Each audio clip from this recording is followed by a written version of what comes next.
ನಮಸ್ಕಾರ, ಶುಭ ಮಧ್ಯಾಹ್ನ ಪ್ರೀತಿಯ ವಿದ್ಯಾರ್ಥಿಗಳಿಗೆ, ಶಾಲಾ ಶಿಕ್ಷಕರಿಗೆ ಹಾಗೂ ಶಾಲಾ ಸಿಬ್ಬಂದಿ ವರ್ಗದವರಿಗೆ. ನಿಮ್ಮೆಲ್ಲರಿಗೂ ಕೂಡ ವಿದ್ಯಾಶಕ್ತಿಯ ವಿಜ್ಞಾನದ ತರಗತಿಗೆ ಆತ್ಮೀಯವಾದಂತಹ ಸ್ವಾಗತ ಕೋರ್ತಾ ಇರೋದು ನಾನು ನಿಮ್ಮ ವಿಜ್ಞಾನದ ಶಿಕ್ಷಕಿ ಅಶ್ವಿತಾ ಪಲ್ನಾಡು.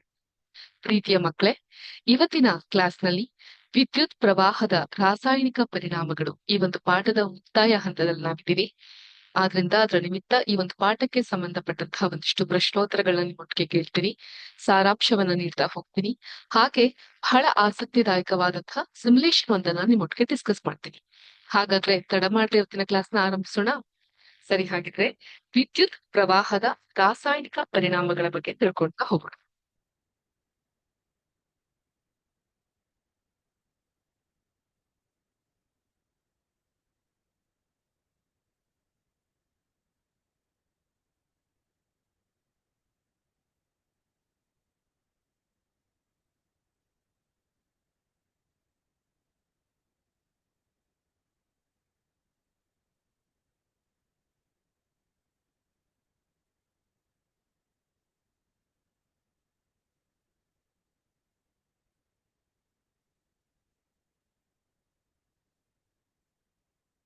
ಮೊದಲನೇದಾಗಿ ಈ ಒಂದು ಪಾಠಕ್ಕೆ ಸಂಬಂಧಪಟ್ಟಂತಹ ಡಿಕ್ಟೇಷನ್ ವರ್ಡ್ಸ್ ಉಕ್ತ ಲೇಖನವನ್ನ ನೋಡೋಣ.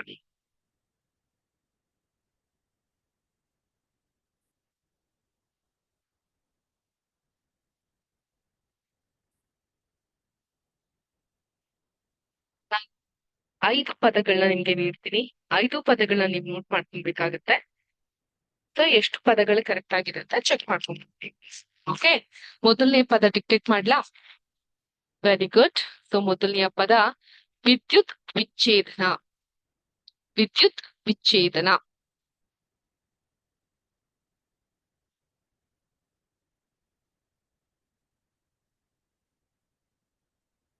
ವಿದ್ಯುತ್ ವಿಚ್ಛೇದನ ಏನ್ ಹಂಗಂದ್ರೆ ವಿದ್ಯುತ್ ವಿಚ್ಛೇದನ ಅಂದ್ರೆ ವಿದ್ಯುತ್ ಪ್ರವಾಹವನ್ನ ಬಳಸ್ಕೊಂಡು ಒಂದು ಸಂಯುಕ್ತವನ್ನ ಅದರ ಮೂಲ ಪದಾರ್ಥವಾಗಿ ವಿಭಜಿಸುವಂತಹ ರಾಸಾಯನಿಕ ಪ್ರಕ್ರಿಯೆಗೆ ವಿದ್ಯುತ್ ವಿಚ್ಛೇದನ ಅಂತಾರೆ. ಇದನ್ನ ಇಂಗ್ಲಿಷ್ ನಲ್ಲಿ ಎಲೆಕ್ಟ್ರೋಲೈಸಿಸ್ ಅಂತ ಕರಿತೀವಿ. ಓಕೆ, ವಿದ್ಯುತ್ ವಿಚ್ಛೇದನ. ನೆಕ್ಸ್ಟ್ ಎರಡನೆಯ ಪದ electroplating. Electroplating second word electroplating. ಮೊದಲನೇ ವರ್ಡ್ ಬರ್ಕೊಂಡ್ರ ವಿದ್ಯುತ್ ವಿಚ್ಛೇದನ. ನೆಕ್ಸ್ಟ್ ಎರಡನೇ ಪದ ಎಲೆಕ್ಟ್ರೋಪ್ಲೇಟಿಂಗ್. ಕನ್ನಡದಲ್ಲೇ ಬರೀರಿ, ಎಲೆಕ್ಟ್ರೋಪ್ಲೇಟಿಂಗ್ ಪದವನ್ನ ಬಿಡಿಸಿ ಬರೆಯೋದನ್ನ ಕಲ್ತ್ಕೊಬೇಕಾಗತ್ತೆ. ಎಲೆಕ್ಟ್ರೋಪ್ಲೇಟಿಂಗ್ ಮೊದಲನೇ ಪದ ವಿದ್ಯುತ್ ವಿಚ್ಛೇದನ, ಎರಡನೆಯ ಪದ ಎಲೆಕ್ಟ್ರೋಪ್ಲೇಟಿಂಗ್ ಅಂದ್ರೆ ಒಂದು ಲೋಹದ ಮೇಲೆ ಇನ್ನೊಂದು ಲೋಹದ ಸಣ್ಣ ಪದರವನ್ನ ಹಚ್ಚುವಂತಹ ಪ್ರಕ್ರಿಯೆಗೆ ನಾವು ಎಲೆಕ್ಟ್ರೋಪ್ಲೇಟಿಂಗ್ ಅಂತ ಕರಿತೀವಿ. ಎಸ್, ನೋಟ್ ಮಾಡ್ಕೊಂಡ್ರ? ನೆಕ್ಸ್ಟ್ ಮೂರನೆಯ ಪದ ವಿದ್ಯುತ್ ವಾಹಕತೆ. ವಿದ್ಯುತ್ ವಾಹಕತೆ ಮೂರನೆಯ ಪದ ವಿದ್ಯುತ್ ವಾಹಕತೆ.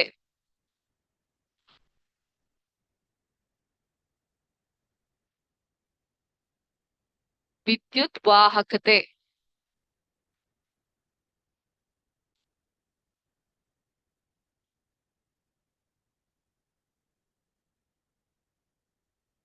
ವಿದ್ಯುತ್ ವಾಹಕತೆ.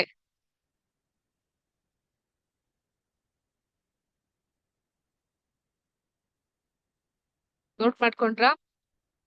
ನೆಕ್ಸ್ಟ್ ನಾಲ್ಕನೇ ಪದ ರಾಸಾಯನಿಕ ಪ್ರಕ್ರಿಯೆ. ನಾಲ್ಕನೇ ಪದ ರಾಸಾಯನಿಕ ಪ್ರಕ್ರಿಯೆ.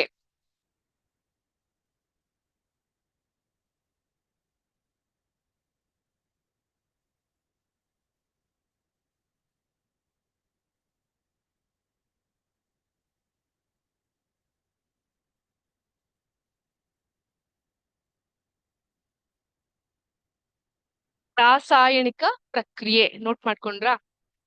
ಐದನೇ ಪದ ಅನಾಡ್ ಕ್ಯಾಥೋಡ್. ಅನಾಡ್ ಕ್ಯಾಥೋಡ್ ಇಂಗ್ಲಿಷ್ ನಲ್ಲಿ ಎನಾಡ್ ಕೇಥೋಡ್ ಅಂತೀವಲ್ಲ ಅದು ಅನಾಡ್ ಕ್ಯಾಥೋಡ್. ಇದು ಐದನೆಯ ಪದ ಆಯ್ತು. ನೋಟ್ ಮಾಡ್ಕೊಂಡ್ರ? Yes, okay, very good. ಈಗ ನಾವು ನೆಕ್ಸ್ಟ್ ಏನ್ ಮಾಡೋಣ? 5 ಪದದ ಉಕ್ತ ಲೇಖನ ಆದ್ಮೇಲೆ ಒಂದು ಬ್ಯೂಟಿಫುಲ್ ಆಗಿರುವಂತಹ ಸಿಮ್ಯುಲೇಷನ್ ಅಂತನ ನೋಡೋಣ.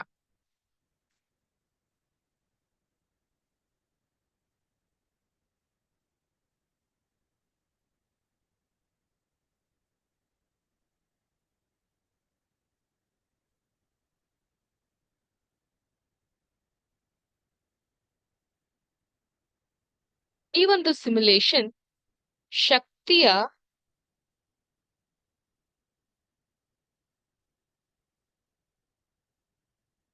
ವಿವಿಧ ಆಕಾರಗಳ ಕುರಿತು ಇರುತ್ತೆ. ಶಕ್ತಿಯ ವಿವಿಧ ಆಕಾರಗಳ ಕುರಿತಾದಂತ ಒಂದು ಸಿಮ್ಯುಲೇಷನ್ ನೋಡೋಣ. ಸೊ ಇದೀಗ ನಾನು ನನ್ನ ಸ್ಕ್ರೀನ್ ಅನ್ನ ಶೇರ್ ಮಾಡ್ತಾ ಇದ್ದೀನಿ. ನಿಮ್ಮೆಲ್ಲರಿಗೂ ಕಾಣಿಸುತ್ತಾ ಹೇಳಿ. Can you all see the screen? Yes, very good. So ಈ ಒಂದು ಪರ್ಟಿಕ್ಯುಲರ್ ಚಾಪ್ಟರ್ ಅಲ್ಲಿ ನಾವು ಶಕ್ತಿಯ ವಿವಿಧ ಆಕಾರಗಳು ಮತ್ತು ಅದರಲ್ಲಾಗುವಂತಹ ಬದಲಾವಣೆಯನ್ನ ನೋಡ್ತಾ ಹೋಗೋಣ. ಮೊದಲನೇದಾಗಿ ಈ ರೀತಿಯಾಗಿರುತ್ತೆ. ಇಲ್ಲಿ ನಾನು ಒಂದು ಕಬ್ಬಿಣದ ಬ್ಲಾಕ್ ಅನ್ನ ನೋಡಬಹುದು, ನೀವು ಇಟ್ಟಿಗೆ ಬ್ರಿಕ್ ನೋಡಬಹುದು. ಇಲ್ಲಿ ಎರಡು ಗ್ಯಾಸ್ ಲೈಟರ್ ತರ ಇದೆ. ಹೀಟ್ ಬಿಸಿ, ಕೂಲ್ ತಂಪು ಎರಡನ್ನ ಮಾಡಬಹುದು. ಸ್ಟವ್ ಇದೆ, ನೀರಿದೆ, ಎಣ್ಣೆ ಇದೆ, ಥರ್ಮೋಮೀಟರ್ ಇದೆ. ಎನರ್ಜಿ ಸಿಂಬಲ್ಸ್ ಹಾಕ್ದಾಗ ಇದರಲ್ಲಿ ಎನರ್ಜಿ ಸಿಂಬಲ್ಸ್ ಇ ಅಂತ ನಮ್ಗೆ ಕಾಣಿಸುತ್ತೆ. ಲಿಂಕ್ ಹೀಟರ್ಸ್ ಹಾಕಿದಾಗ ಈ ಹೀಟರ್ಗಳು ಲಿಂಕ್ ಆಗುತ್ತೆ ಇದಕ್ಕೆ. ಓಕೆ, ಮೊದಲನೇದಾಗಿ ನೀರನ್ನ ಇಡ್ತೀನಿ. ಸೊ ನೀರನ್ನ ಇಟ್ಟಾಗ ನಾನು ಇದನ್ನ ಟರ್ನ್ ಆನ್ ಮಾಡಿದಾಗ ಏನಾಗುತ್ತೆ? ಎನರ್ಜಿ ಅನ್ನೋದು ಒಂದು ಕಡೆಯಿಂದ ಇನ್ನೊಂದು ಕಡೆಗೆ ಮೂವ್ ಆಗ್ತಾ ಇರೋದು ಕಾಣಿಸುತ್ತೆ. ನೀರಲ್ಲಿರುವಂತಹ ಶಕ್ತಿ ಹೆಚ್ಚಾಗ್ತಾ ನಿಧಾನವಾಗಿ ಥರ್ಮೋಮೀಟರ್ ಕೂಡ ಅದ್ರ ಟೆಂಪರೇಚರ್ ರೇಸ್ ಮಾಡ್ಕೊಂತಾ ಹೋಗಬಹುದು. ಇಲ್ಲಿ ಹಬೆಯಾಗಿ ನಿಮ್ಗೆ ಕಾಣಿಸ್ತಾ ಇರುತ್ತೆ ಅಲ್ವಾ? ಸೊ ನಾನು ಇಲ್ಲಿ ಥರ್ಮೋಮೀಟರ್ ನ ಇಟ್ಟಾಗ ಈ ಒಂದು ಶಾಖ ಉತ್ಪಾದನೆ ಆಗ್ತಾ ಹೋದಂಗು ಆ ಥರ್ಮೋಮೀಟರ್ ನ ಟೆಂಪರೇಚರ್ ಏರಿಕೆ ಆಗ್ತಾ ಇರೋದು, ನಿಧಾನವಾಗಿ ಏರ್ತಾ ಇರೋದು ನಮ್ಗೆ ಕಾಣಿಸುತ್ತೆ. ಸೊ ಆ ಉಷ್ಣತೆಯನ್ನ ಅದು ನೋಟ್ ಮಾಡ್ಕೊಂತಾ ಹೋಗ್ತಾ ಇರುತ್ತೆ. ಸೊ ಇಲ್ಲಿ ಏನಾಗ್ತಾ ಇದೆ? ಎನರ್ಜಿ ಪಾಸ್ ಆನ್ ಆಗ್ತಾ ಇದೆ ಅಲ್ವಾ? ನೀರಿನಿಂದ ಆವಿಯಾಗಿ ಅದು ಮೂವ್ ಆಗ್ತಾ ಇದೆ. ಇದನ್ನ ನಾವು ಈ ಒಂದು ಪಾಠದಲ್ಲಿ, ಈ ಒಂದು ಸಿಮ್ಯುಲೇಷನ್ ಇಂದ ಕಲಿಬಹುದು. ಅದೇ ರೀತಿ ತಂಪು ಮಾಡೋದ್ರಿಂದ ಏನಾಗುತ್ತೆ ನೋಡ್ಬಹುದು. ಸರ್ರನೆ ಥರ್ಮೋಮೀಟರ್ ನ ಒಂದು ಟೆಂಪರೇಚರ್ ಇಳಿತಾ ಹೋಗ್ತು, ಎನರ್ಜಿಲಿ ಡ್ರಾಪ್ ಡೌನ್ ಆಗ್ತಾ ಹೋಯ್ತು. ಹೌದಾ? ಕಾಣಿಸ್ತಾ ಇದೆ ಎಲ್ಲರಿಗೂ? ಸೊ ಏನಾಗ್ತಾ ಇದೆ, ಎಷ್ಟೋ ಸಲ ನಾವು ಫ್ರಿಜ್ ಅಲ್ಲಿ, ರೆಫ್ರಿಜರೇಟರ್ ಅಲ್ಲಿ ನೀರನ್ನ ಇಟ್ಟಿರ್ತೀವಿ ಐಸ್ ಮಾಡ್ಕೊಳಕ್ಕೋ ಅಥವಾ ತಂಪಾಗಿರೋ ನೀರ್ ಕುಡಿಬೇಕು. ಈಗಂತೂ ಬೇಸಿಗೆ ಕಾಲ ಶುರು ಆಯ್ತು ಅಂದ್ರೆ ಸ್ಟಾರ್ಟ್, ಹೋಗು ನೀರ್ ತುಂಬಿಸ್ಕೊಂಬ ಬಾಟ್ಲಲ್ಲಿ ಫ್ರಿಜ್ ಅಲ್ಲಿ ಇಟ್ಕೊ. ಹೌದಾ? ಮಾಡ್ತೀವಲ್ವಾ ನಾವೆಲ್ಲ? ಏನ್ ಮಾಡ್ತೀವಿ ನಾವು, ಆ ಫ್ರಿಜ್ ಅಲ್ಲಿ ಇರುವಂತಹ ನೀರನ್ನ ಒಂದ್ ಸ್ವಲ್ಪ ಹೊತ್ತು ಆಚೆ ಇಟ್ಟಾಗ ನೀರೇನ್ ಬಿಸಿ ಆಗೋದಿಲ್ಲ, ಆದ್ರೆ ಅದ್ರಲ್ಲಿ ಇರುವಂತಹ ತಣ್ಣಗಿನ ಅಂಶ ಕಮ್ಮಿ ಆಗುತ್ತೆ. ಅಂದ್ರೆ ಅದು ರೂಮ್ ಟೆಂಪರೇಚರ್ಗೆ ಬರುತ್ತೆ. ಹೌದಲ್ವಾ? ಸೊ ಇದೇ ರೀತಿ ನಾನು ಇದಕ್ಕೆ ಇಟ್ಟಿಗೆನ ಹಾಕ್ದಾಗ ಏನಾಗುತ್ತೆ, ಆ ನೀರಿನ ಪ್ರಮಾಣ ಹೆಚ್ಚಾಗ್ತಾ ಹೋಗುತ್ತೆ. ಈಗ್ಲೂ ಕೂಡ ನಾನು ಬಿಸಿ ಮಾಡಬಹುದು, ಕಮ್ಮಿ ಸಹ ಮಾಡಬಹುದು. ಥರ್ಮೋಮೀಟರ್ ಟೆಂಪರೇಚರ್ ಏರ್ತಾ ಇರೋದು ನೀವು ಗಮನಿಸಬಹುದು. ಅದೇ ರೀತಿ ಕಬ್ಬಿಣದ ತುಂಡನ್ನು ಕೂಡ ನಾನು ಈ ರೀತಿ ಇರಿಸ್ಬಿಟ್ಟು ಅದಕ್ಕೂ ಕೂಡ ಹೀಟ್ ಅನ್ನ ನೀಡ್ತಾ ಹೋಗಬಹುದು. ಎನರ್ಜಿ ಮೂವ್ಮೆಂಟ್ ಆಗೋದು ನಮ್ಗೆ ಕಾಣಿಸುತ್ತೆ.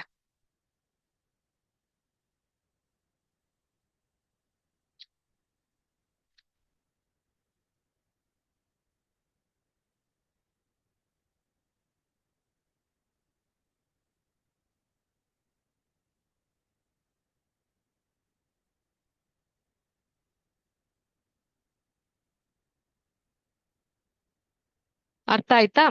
ಎಲ್ಲರಿಗೂ ಕ್ಲಿಯರ್ ಆಗಿ ಅಂಡರ್ಸ್ಟ್ಯಾಂಡ್ ಆಗ್ತಾ ಇದೆಯಾ ಯಾವ ರೀತಿ ಇದು ಮೂವ್ಮೆಂಟ್ ಆಗುತ್ತೆ ಅಂತ? ಸೊ ಈ ಕಬ್ಬಿಣನ ಹೊರತುಪಡಿಸಿ ನಾವು ಈ ಎಣ್ಣೆಯಲ್ಲೂ ನಾವು ನೋಡಬಹುದು. ಬಿಸಿ ಮಾಡಿದಾಗ ಯಾವ ರೀತಿ ಬೇಗ ಅದು ಬಿಸಿ ಆಗುತ್ತೆ, ಹಾಗೆ ತಂಪು ಮಾಡಿದಾಗ ಯಾವ ರೀತಿ ಆಗುತ್ತೆ ಅನ್ನೋದನ್ನ ನಾವು ಗಮನಿಸ್ತಾ ಬರಬಹುದು.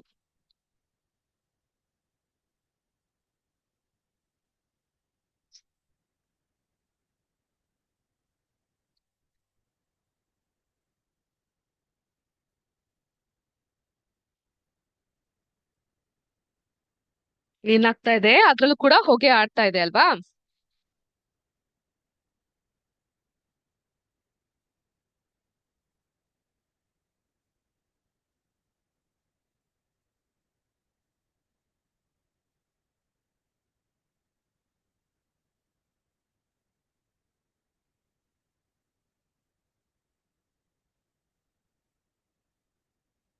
ಅರ್ಥ ಆಯ್ತಾ?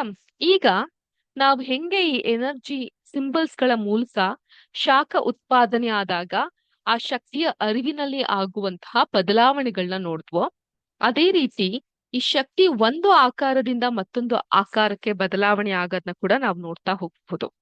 ಈಗ ನೋಡಿ, ಇಲ್ಲೊಂದು ಬಾಲಕ ಅಥವಾ ಬಾಲಕಿಯನ್ನ ನೀವು ಕಾಣಬಹುದು. ಈತ ಅಥವಾ ಈಕೆ ಸೈಕಲ್ ನ ತುಳಿತಾ ಇದ್ದಾರೆ. ಸೈಕಲ್ ತುಳಿಯೋದ್ರ ಮೂಲಕ ಜನರೇಟರ್ ತಿರುಗ್ತಾ ಇದೆ. ಜನರೇಟರ್ ತಿರುಗೋದ್ರ ಮೂಲಕ ಈ ಒಂದು ಸೈಕಲ್ ತುಳಿಬೇಕಾದ್ರೆ, ಇವ್ರು ಹಿಂಗ್ ಸೈಕಲ್ ತುಳಿತಿರ್ಬೇಕಾದ್ರೆ ಉಂಟಾಗುವಂತಹ ಶಕ್ತಿಯ ಅರಿವನ್ನ ಏನಂತ ಕರಿತೀವಿ ನಾವ್ ಇದನ್ನ? ಏನಂತೀವಿ ಮಕ್ಕಳೇ? ಮೆಕ್ಯಾನಿಕಲ್ ಎನರ್ಜಿ ಅಥವಾ ಯಾಂತ್ರಿಕ ಶಕ್ತಿ ಅಂತೀವಿ. ನಾವಿಲ್ಲಿ ಎನರ್ಜಿ ಸಿಂಬಲ್ಸ್ ಗಳನ್ನ ಹಾಕಿದಾಗ ಕಾಣುತ್ತೆ ಇಲ್ಲಿ ನಮ್ಗೆ. ಏನಿದು? ಯಾಂತ್ರಿಕ ಶಕ್ತಿ ಅಥವಾ ಮೆಕ್ಯಾನಿಕಲ್ ಎನರ್ಜಿ. ಎಲೆಕ್ಟ್ರಿಕಲ್ ವಿದ್ಯುತ್ ಪ್ರವಾಹದ ರಾಸಾಯನಿಕ ಪರಿಣಾಮಗಳ ಪೂರ್ತಿ ನಾವು ಎಲೆಕ್ಟ್ರಿಕಲ್ ವಿದ್ಯುತ್ ಶಕ್ತಿಯ ಬಗ್ಗೆ ಕಲ್ತಿದ್ವಿ. ಥರ್ಮಲ್ ಅಂದ್ರೆ ಥರ್ಮಲ್ ಬಾಟಲ್ಸ್ ಕೇಳಿದ್ದೀರಾ?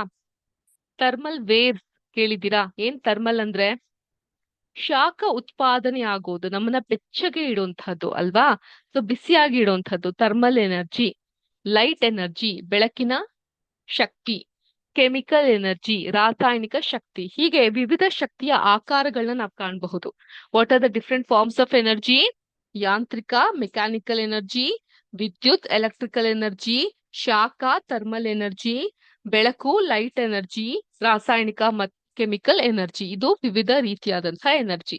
ನಾವಿಲ್ಲೇನಾಗುತ್ತೆ, ಈ ಬಾಲಕ ಈಗ ಸೈಕಲ್ ನ ವೇಗವಾಗಿ ತುಳಿಯೋದ್ರಿಂದ ಆತನಲ್ಲಿ ಇರುವಂತಹ, ಇನ್ನೊಂದ್ ಸ್ವಲ್ಪ ವೇಗನ ಜಾಸ್ತಿ ಮಾಡ್ತೀನಿ, ಆತನಲ್ಲಿ ಇರುವಂತಹ ಶಕ್ತಿ ಎಲ್ಲ, ಆ ಯಾಂತ್ರಿಕ ಶಕ್ತಿ ಎಲ್ಲ ಏನಾಗ್ತಾ ಇದೆ? ಎನರ್ಜಿ ಮೂಲಕ ಇಲ್ಲಿ ತಲುಪ್ತಾ ಇದೆ. ನೋಡಿ, ಎನರ್ಜಿ ಮೂಲಕ ಏನಾಗ್ತಾ ಇದೆ? ಆತನ ಶಕ್ತಿ ಎಲ್ಲ ಇಲ್ಲಿ ತಲುಪ್ತಾ ಇದೆ. ಈ ಜನರೇಟರ್ ನ ತಲುಪಿ ಅಲ್ಲಿಂದ ನೀರು ಬಿಸಿ ಆಗ್ತಾ ಇದೆ. ಕೊನೆಗೆ ಆತನಲ್ಲಿ ಇರುವಂತಹ ಶಕ್ತಿ ಎಲ್ಲ ಕುಂಠಿತಾದ್ಮೇಲೆ ಏನಾಗುತ್ತೆ? ಸುಸ್ತಾಗಿ ಹೋಗ್ಬಿಡ್ತಾನೆ ಅಲ್ವಾ? ಈ ಟೀಚರ್ಸ್ ಗಳ ಕೆಲ್ಸನೂ ಹೀಗೆ. ಬೆಳಗ್ಗೆ ಬರ್ಬೇಕಾದ್ರೆ ಎಷ್ಟು ಎನರ್ಜೆಟಿಕ್ ಆಗಿ ಬಂದಿರ್ತೀವಿ ನಾವು. ಅದೇ ಮಧ್ಯಾಹ್ನ ಆಗ್ತಾ ಆಗ್ತಾ ಆಗ್ತಾ ಪಾಠ ಹೇಳ್ತಾ ಕಿರ್ಚಾಡ್ತಾ ಕೂಗಾಡ್ತಾ ನಮ್ಮಲ್ಲಿರುವಂತಹ ಶಕ್ತಿ ಎಲ್ಲ ಹೋಗ್ಬಿಟ್ಟಿರುತ್ತೆ. ಆದ್ರೆ energy can not be created not destroyed ಅಂತ ನೀವು ಕೇಳಿದ್ರಿ ಅಲ್ವಾ? ಶಕ್ತಿಯನ್ನ ನಾವು ಹುಟ್ಟಾಕ್ಲಿಕ್ಕೂ ಆಗಲ್ಲ, ಅದನ್ನ ನಾಶ ಮಾಡ್ಲಿಕ್ಕೂ ಆಗಲ್ಲ. ಆದ್ರೆ ಈ ಶಕ್ತಿಯ ಆಕಾರಗಳನ್ನ ಒಂದು ರೂಪದಿಂದ ಮತ್ತೊಂದು ರೂಪಕ್ಕೆ ಬದಲಾವಣೆ ಮಾಡ್ಲಿಕ್ಕೆ ಸಾಧ್ಯ. ಅದೇ ಇಲ್ಲಿ ಆಗ್ತಾ ಇರೋದು. The energy is getting converted from mechanical energy to thermal energy. ನೀರ್ ಬಿಸಿ ಆಗ್ತಾ ಇದೆಯಲ್ಲ, ಥರ್ಮಲ್ ಎನರ್ಜಿ ಆಗಿ ಕನ್ವರ್ಟ್ ಆಗ್ತಾ ಇದೆ. ಹಾಗೇನೆ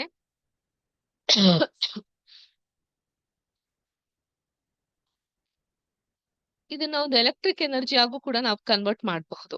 ತುಂಬಾ ಫಾಸ್ಟ್ ಆಗಿ ಈ ಮಗು ಈಗ ಸೈಕಲ್ ನ ತುಳಿಯುತ್ತೆ ನೋಡಿ. ಸೊ ಏನಾಗುತ್ತೆ? ಜನರೇಟರ್ ತಿರುಗ್ತಾ ಇದೆ. ಜನರೇಟರ್ ತಿರುಗಿ ಈ ಒಂದು ಶಕ್ತಿಯ ಅರಿವು ಹೋಗ್ತಾ ಈ mechanical energy is getting converted into electrical energy, ವಿದ್ಯುತ್ ಶಕ್ತಿಯಾಗಿ ಬದಲಾಗ್ತಾ ಇದೆ, ಬೆಳಕನ್ನ ಉಂಟು ಮಾಡ್ತಾ ಇದೆ. ಸೊ ಇಲ್ಲಿ ಬೆಳಕು ಉಂಟಾಗ್ತಾ ಇರೋದು ನಾವು ಕಾಣಬಹುದು ಅಲ್ವಾ? ಸೊ ಇದು ಒಂದು ರೀತಿಯ ಆಕಾರ. ಮತ್ತೊಂದು ರೀತಿಯಲ್ಲಿ ನಾನು ಇಲ್ಲೊಂದು ಸೂರ್ಯನ ತರ್ತೀನಿ. ಸೂರ್ಯನಿಂದ ಶಕ್ತಿಯ ಅರಿವು ಹೋಗ್ಬೇಕು ಅಂತ ಹೇಳಿದ್ರೆ ಜನರೇಟರ್ ಇಂದ ಅದ್ ಸಾಧ್ಯ ಆಗೋದಿಲ್ಲ. ಸೊ ಅಲ್ಲಿ ಏನ್ ಬೇಕು? ಸೂರ್ಯನ ಶಕ್ತಿ ಸರಿಯಾದ ರೀತಿಲಿ ಚಲಾವಣೆ ಆಗ್ಬೇಕಂದ್ರೆ if we want to channelise the solar energy, what is required? ಏನ್ ಬೇಕಾಗುತ್ತೆ ನಮ್ಗೆ? ಜನರೇಟರ್ ಬೇಡ, ಏನ್ ಬೇಕು ನಮ್ಗೆ? ಸೋಲಾರ್ ಪ್ಯಾನಲ್ ಬೇಕು. ಸೊ ಸೋಲಾರ್ ಪ್ಯಾನಲ್ ನ ತಲುಪಿದಾಗ ನೋಡಿ ಎನರ್ಜಿ. ಈಗ ನಾನು ಜನರೇಟರ್ ಅಲ್ಲಿ ಇದ್ದಾಗ ಈ ಯೆಲ್ಲೋ ಕಲರ್ ಅಲ್ಲಿ ಬರ್ತಾರೆ ಸೂರ್ಯನ ಎನರ್ಜಿ, ಅದ್ ಹಾಗೆ ಬಂದ್ ಹಾಗೆ ಹೋಗ್ತಾ ಇದೆ. ಅದರಿಂದ ಯಾವ ಬದಲಾವಣೆ ಸಹ ಆಗ್ತಾ ಇಲ್ಲ. ಬಲ್ಬ್ ಸಹ ಹೊತ್ಕೊಂತಾ ಇಲ್ಲ, ಅದು ಕಂಪ್ಲೀಟ್ ಆಗಿ ಆಫ್ ಆಗಿದೆ. ಅದೇ ಜನರೇಟರ್ ಬದಲು ನಾನು ಸೋಲಾರ್ ಪ್ಯಾನಲ್ ಹಾಕಿದಾಗ ಇಲ್ಲಿ ನೀಲಿ ಕಲರ್ ಎನರ್ಜಿ ಕಾಣಿಸುತ್ತಲ್ವಾ? ಸೊ ಅದ್ ಏನಾಗ್ತಾ ಇದೆ? ಸೋಲಾರ್ ಪ್ಯಾನಲ್ ಅಲ್ಲಿ ಸೂರ್ಯನ ಶಾಖ ಸೆರೆ ಹಿಡಿದು ಅದು ಅಲ್ಲಿಂದ ಬಲ್ಬ್ ಗೆ ಹೋಗಿ ತಲುಪ್ತಾ ಇದೆ. So solar energy is getting converted into light energy.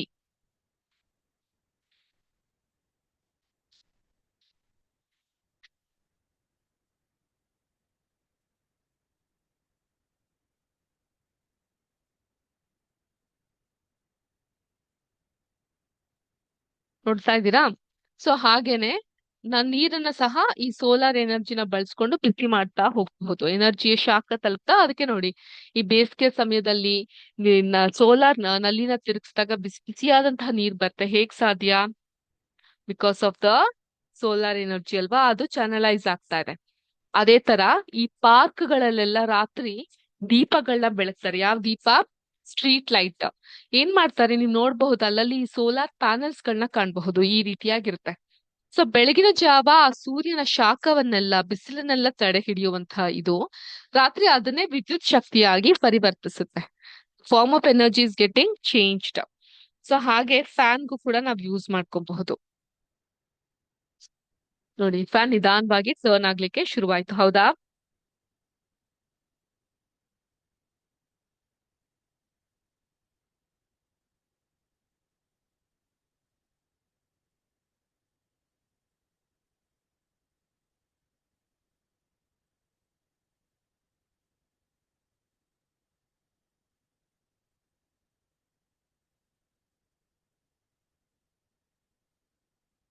Okay.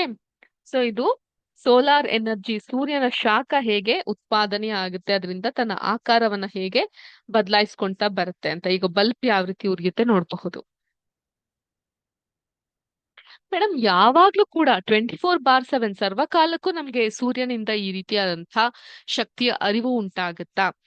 ಖಂಡಿತ ಉಂಟಾಗುತ್ತೆ. ಸೂರ್ಯ ಎಲ್ಲಿವರೆಗೂ ಇರ್ತಾನೋ ಅಲ್ಲಿವರೆಗೂ ಉಂಟಾಗುತ್ತೆ. ಆದ್ರೆ ವಿಪರೀತವಾದಂತಹ ಮೋಡದ ವಾತಾವರಣ ಇದ್ದಾಗ, ಸೊ ಮೋಡಗಳಿದ್ದಾಗ ಏನಾಗುತ್ತೆ, ಆ ಶಕ್ತಿ ಏನ್ ಬರ್ತದೆ ವಾಪಸ್ ಹೋಗ್ತಾ ಇದೆ. It is not reaching the solar panel.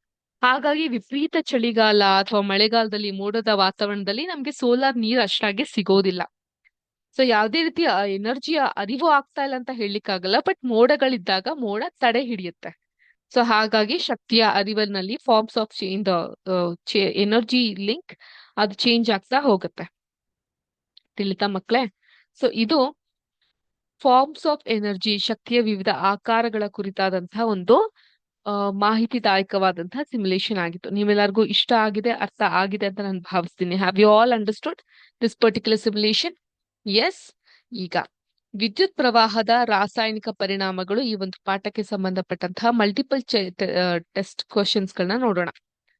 ಮೊದಲನೇ ಪ್ರಶ್ನೆ, ವಿದ್ಯುತ್ ಪ್ರವಾಹವನ್ನು ದ್ರಾವಣದ ಮೂಲಕ ಹಾಯಿಸಿದಾಗ ಯಾವುದು ಸಂಭವಿಸಬಹುದು? ವಿದ್ಯುತ್ ಪ್ರವಾಹವನ್ನು ದ್ರಾವಣದ ಮೂಲಕ ಹಾಯಿಸಿದಾಗ ಯಾವುದು ಸಂಭವಿಸಬಹುದು? ಆಪ್ಷನ್ ಎ, ತಾಪಮಾನ ಕಡಿಮೆಯಾಗುವುದು. ಆಪ್ಷನ್ ಬಿ, ಬೆಳಕು ಉತ್ಪತ್ತಿಯಾಗುವುದು. ಆಪ್ಷನ್ ಸಿ, ರಾಸಾಯನಿಕ ಬದಲಾವಣೆ ಸಂಭವಿಸುವುದು. ಆಪ್ಷನ್ ಡಿ, ದ್ರಾವಣವು ಹಿಮವಾಗುವುದು. The time starts now.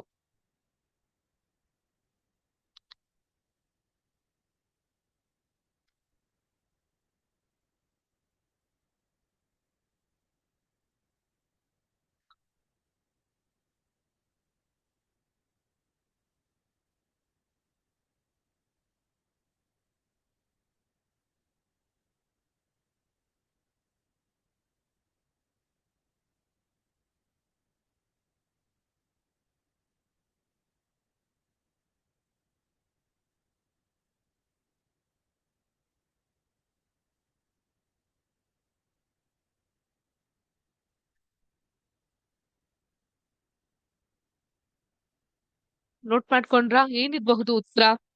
What will be the answer? Very good. ರಾಸಾಯನಿಕ ಬದಲಾವಣೆ ಸಂಭವಿಸುತ್ತೆ. So there will be a chemical change. Good. ಎರಡನೇ ಪ್ರಶ್ನೆ, ಕೆಳಗಿನ ಯಾವುದು ಉತ್ತಮ ವಿದ್ಯುತ್ ವಾಹಕ? Which of the following is a very good conductor of electricity? Option A, ಶುದ್ಧ ನೀರು, ಡಿಸ್ಟಿಲ್ಡ್ ವಾಟರ್. ಆಪ್ಷನ್ ಬಿ, ಸಕ್ಕರೆ ದ್ರಾವಣ, ಶುಗರ್ ಸೊಲ್ಯೂಷನ್. ಆಪ್ಷನ್ ಸಿ, ಉಪ್ಪಿನ ದ್ರಾವಣ, ಸಾಲ್ಟ್ ಸೊಲ್ಯೂಷನ್. ಆಪ್ಷನ್ ಡಿ, ಎಣ್ಣೆ, ಆಯಿಲ್.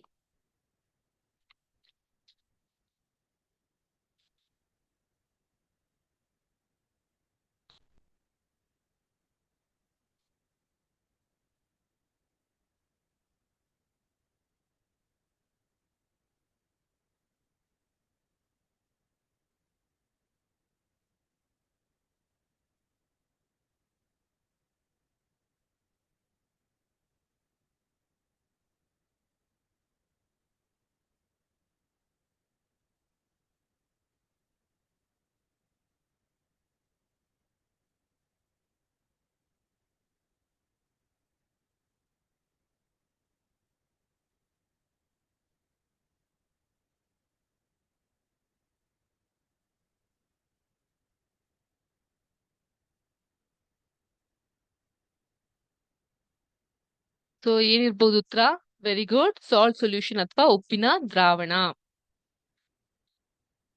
ನೆಕ್ಸ್ಟ್, ಮೂರನೆಯ ಪ್ರಶ್ನೆ, ಶುದ್ಧ ನೀರು ವಿದ್ಯುತ್ ಪ್ರವಾಹವನ್ನು ಸರಿಯಾಗಿ ಸಾಗಿಸದಿರುವುದಕ್ಕೆ ಕಾರಣವೇನು? ಶುದ್ಧ ನೀರು ವಿದ್ಯುತ್ ಪ್ರವಾಹವನ್ನು ಸರಿಯಾಗಿ ಸಾಗಿಸದಿರುವುದಕ್ಕೆ ಕಾರಣವೇನು? ಆಪ್ಷನ್ ಎ, ಅದು ಗಾಢ ಬಣ್ಣದಲ್ಲಿ ಇರುತ್ತದೆ. ಆಪ್ಷನ್ ಬಿ, ಅದರಲ್ಲಿ ಅಯಾನುಗಳ ಕೊರತೆ ಇದೆ. ಆಪ್ಷನ್ ಸಿ, ಅದು ತಾಪಮಾನ ಹೆಚ್ಚಾಗಿದೆ. ಆಪ್ಷನ್ ಡಿ, ಅದು ಆಮ್ಲೀಯವಾಗಿದೆ.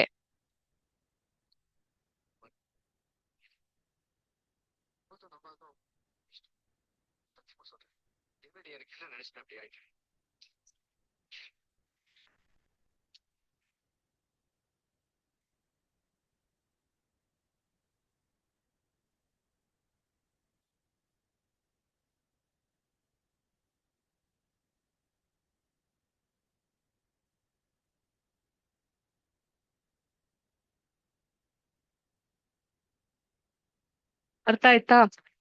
ಸೊ ಏನಿರಬಹುದು ಸರಿಯಾದಂತಹ ಉತ್ತರ? ಎಸ್, ಅದರಲ್ಲಿ ಅಯಾನುಗಳ ಕೊರತೆ ಇರುತ್ತೆ. ಸೊ ಹಾಗಾಗಿ ಅದು ಸರಿಯಾಗಿ ವಿದ್ಯುತ್ನ ಸಾಕ್ಲಿಕ್ಕೆ ಆಗೋದಿಲ್ಲ. 4ನೆಯ ಪ್ರಶ್ನೆ, ಫೋರ್ತ್ ಕ್ವೆಶ್ಚನ್. ವಿದ್ಯುತ್ ವಿಚ್ಛೇದನ ಎಲೆಕ್ಟ್ರೋಲೈಸಿಸ್ ಪ್ರಕ್ರಿಯೆಯಲ್ಲಿ ಆನೋಡ್ಗಳಲ್ಲಿ ಸಾಮಾನ್ಯವಾಗಿ ಏನು ಸಂಭವಿಸುತ್ತದೆ? ಆಪ್ಷನ್ ಎ, ಹೈಡ್ರೋಜನ್ ಬಿಡುಗಡೆಯಾಗುತ್ತೆ. ಆಪ್ಷನ್ ಬಿ, ಲೋಹ ಸಂಗ್ರಹ ಆಗುತ್ತೆ. ಆಪ್ಷನ್ ಸಿ, ಆಮ್ಲಜನಕ ಬಿಡುಗಡೆಯಾಗುತ್ತೆ. ಆಪ್ಷನ್ ಡಿ, ಉಪ್ಪು ರೂಪುಗೊಳ್ಳುತ್ತದೆ.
ಏನಾಗುತ್ತೆ? ಎಲೆಕ್ಟ್ರೋಲೈಸಿಸ್ ಪ್ರಕ್ರಿಯೆಯಲ್ಲಿ ಆನೋಡ್ಗಳು ಸಾಮಾನ್ಯವಾಗಿ ಏನು ಸಂಭವಿಸುತ್ತೆ? ಎಸ್, ಆಮ್ಲಜನಕದ ಬಿಡುಗಡೆ ಆಗುತ್ತೆ. We had seen it through a simulation. ನೆನ್ಪಿದ್ಯಾ? ಆಕ್ಸಿಜನ್ ಚೇಂಜ್ ಆದಾಗ ಯಾವ ರೀತಿ ಬಣ್ಣ ಬದಲಾಗುತ್ತೆ ಅಂತ. ನೆಕ್ಸ್ಟ್, 5ನೇ ಪ್ರಶ್ನೆ. ವಿದ್ಯುತ್ ಪ್ರವಾಹದ ರಾಸಾಯನಿಕ ಪರಿಣಾಮವನ್ನ ಕಂಡುಹಿಡಿಯಲು ಯಾವ ಸಾಧನವನ್ನ ಬಳಸುತ್ತಾರೆ? ವಿದ್ಯುತ್ ಪ್ರವಾಹದ ರಾಸಾಯನಿಕ ಪರಿಣಾಮವನ್ನು ಕಂಡುಹಿಡಿಯಲು ಯಾವ ಸಾಧನವನ್ನ ಬಳಸ್ತಾರೆ?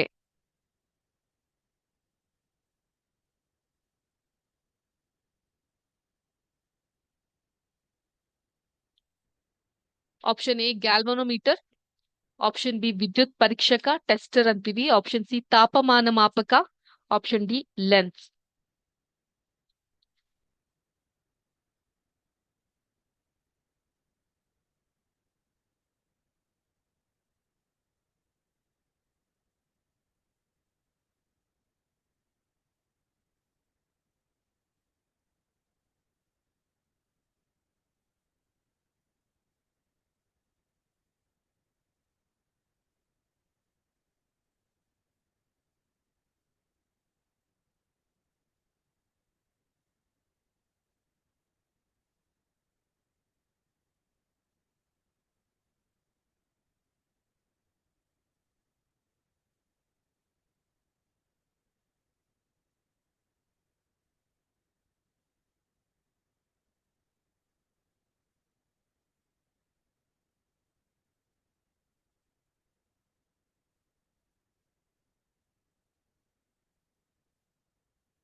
Very good. ಏನು ಆನ್ಸರು?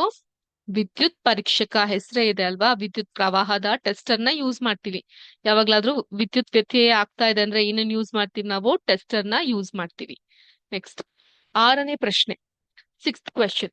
ದ್ರಾವಣದಲ್ಲಿ ವಿದ್ಯುತ್ ಹರಿದಿರುವುದನ್ನ ಹೇಗೆ ತಿಳಿದುಕೊಳ್ಳಬಹುದು? How do we get to know in a liquid if there is electricity? Option A, ದ್ರಾವಣದ ಬಣ್ಣ ಬದಲಾಗುವುದು. ಆಪ್ಷನ್ ಬಿ, ಬುಬ್ಬುಗಳು ಕಾಣಿಸಿಕೊಳ್ಳುವುದು. ಬುಬ್ಬುಗಳು ಅಂದ್ರೆ there will be bubbles. Option C, ಮೇಲಿನ ಎಲ್ಲವೂ. ಆಪ್ಷನ್ ಡಿ, ಯಾವುದೇ ಬದಲಾವಣೆ ಇಲ್ಲ.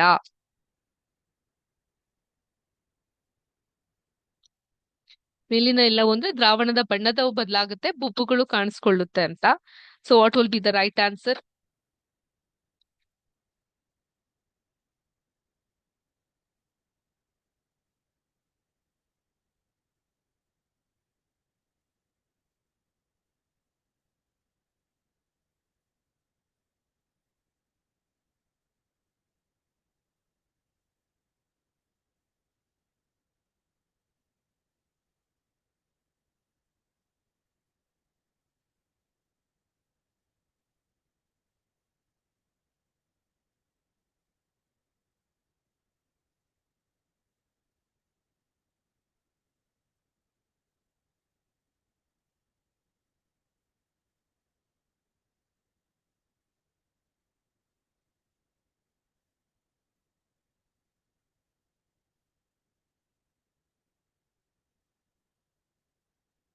ಸೊ ಏನಾಗುತ್ತೆ, ದ್ರಾವಣದ ಬಣ್ಣವೂ ಬದಲಾಗುತ್ತೆ, ಬೊಬ್ಬುಗಳು ಕೂಡ ಕಾಣಿಸ್ಕೊಳ್ಳುತ್ತೆ. ನೆಕ್ಸ್ಟ್ 7ನೇ ಪ್ರಶ್ನೆ, ಎಲೆಕ್ಟ್ರೋಪ್ಲೇಟಿಂಗ್ ಪ್ರಕ್ರಿಯೆ. ಇದರಲ್ಲಿ ಲೋಹದ ಮೇಲೆ ಮೇಲ್ಚರ್ಮದಲ್ಲಿ ಲೋಹದ ಹದೆಯನ್ನ ಹೇಗೆ ಸವರಲಾಗುತ್ತೆ? How do they put that different metal electroplating ಅಲ್ಲಿ? ಆಪ್ಷನ್ ಎ ತಾಪನ ಮೂಲಕ, ಆಪ್ಷನ್ ಬಿ ಒತ್ತಡದಿಂದ, ಆಪ್ಷನ್ ಸಿ ವಿದ್ಯುತ್ ವಿಚ್ಛೇದನದ ಮೂಲಕ. ವಿದ್ಯುತ್ ವಿಚ್ಛೇದನ ಅಂದ್ರೆ electrolysis. Please remember both Kannada as well as English word. ಕೊನೆಯದಾಗಿ ತಣೀಕರಿಸುವ ಮೂಲಕ. ಸೊ ಯಾವ್ದು ಸರಿಯಾದಂತಹ ಉತ್ತರ? Very good, electrolysis. So through electrolysis electroplating is going to happen. Next 8ನೆಯ ಪ್ರಶ್ನೆ, ಎಲೆಕ್ಟ್ರೋಪ್ಲೇಟಿಂಗ್ ನ ಮುಖ್ಯ ಉದ್ದೇಶವೇನು? ಎಲೆಕ್ಟ್ರೋಪ್ಲೇಟಿಂಗ್ ನ ಮುಖ್ಯ ಉದ್ದೇಶವೇನು? ಆಪ್ಷನ್ ಎ ತೂಕ ಹೆಚ್ಚಾಗುವುದು, ಆಪ್ಷನ್ ಬಿ ಕಂಗುಳಿಕೆ ಮತ್ತು ಜಂಗು ತಪ್ಪಿಸುವುದು, ಆಪ್ಷನ್ ಸಿ ವಿದ್ಯುತ್ ಉತ್ಪಾದಿಸುವುದು, ಆಪ್ಷನ್ ಡಿ ಲೋಹವನ್ನ ಕರಗಿಸುವುದು.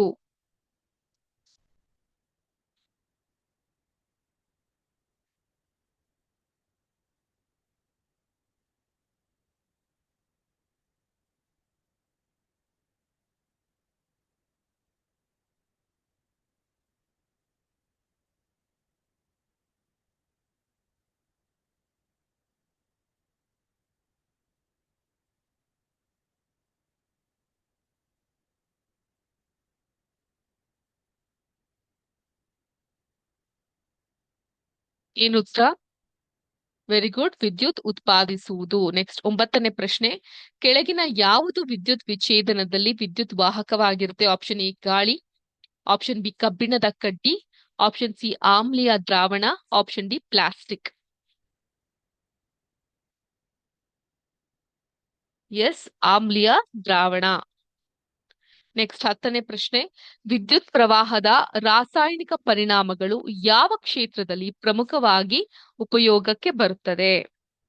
ಸೊ ಕೃಷಿ, ಆಪ್ಷನ್ ಬಿ ವೈದ್ಯಕೀಯ, ಆಪ್ಷನ್ ಸಿ ಲೋಹೋದ್ಯಮ ಮತ್ತು ಆಭರಣ ತಯಾರಿಕೆ, ಆಪ್ಷನ್ ಡಿ ಅರಣ್ಯ ಇಲಾಖೆ.